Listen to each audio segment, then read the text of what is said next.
Hello বন্ধু, কেমন আছো? শুভ বিকেল সবাইকে। তো দেখো, আমি এখন আম মাখিয়ে রেখেছি অলরেডি। ঠিক আছে, তো আমার মেয়ে বললো মা কলা পাতায় মাখাও, কলা পাতায় খাবো। তো কলা পাতায় তো মাখানো হয়নি, তো এটা কলা পাতায় রেখে খাওয়া হবে।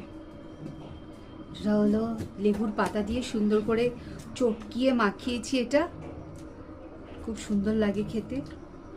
তারপরে কাঁচা লঙ্কা দিয়েছি, শুকনো লঙ্কা দেইনি, বাড়িতে বাচ্চা আছে ছোট, ওর গন্ধতে কাশি হবে, তার জন্য।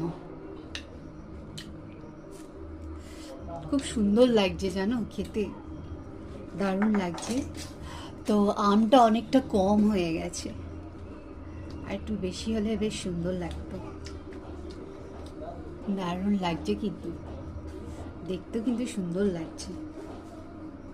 আমার মেয়ে তো কাটা দেখেই খাচ্ছে, মানে মাখাবো কি, ওরা আম মাখা এত সুন্দর লাগে খেতে, কখন থেকে খাচ্ছে। আমার শ্বশুর মশাইও খাবে বলেছে একটু, বাবা খাবে, দাদুকে জিজ্ঞেস কর, দাদু খাবে?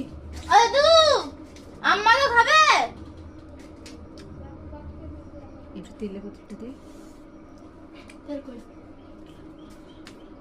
আম মাখাটা পুরো রেডি, দেখো খুব সুন্দর লাগছে। ছোট্ট বোতল আছে ওখানে।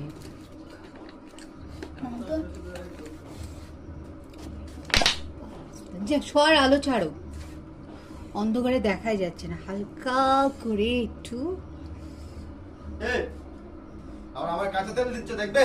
হ্যাঁ, কাঁচা তেল দিয়ে খুব সুন্দর লাগে গন্ধটা খেতে। হ্যাঁ, সে মাখানো আলাদা হয়। তুমি খাবে? দেখ সে হলুদ মলুদ দিয়ে কি করেছে। হলুদ নয়, এটা লঙ্কার গুঁড়ো।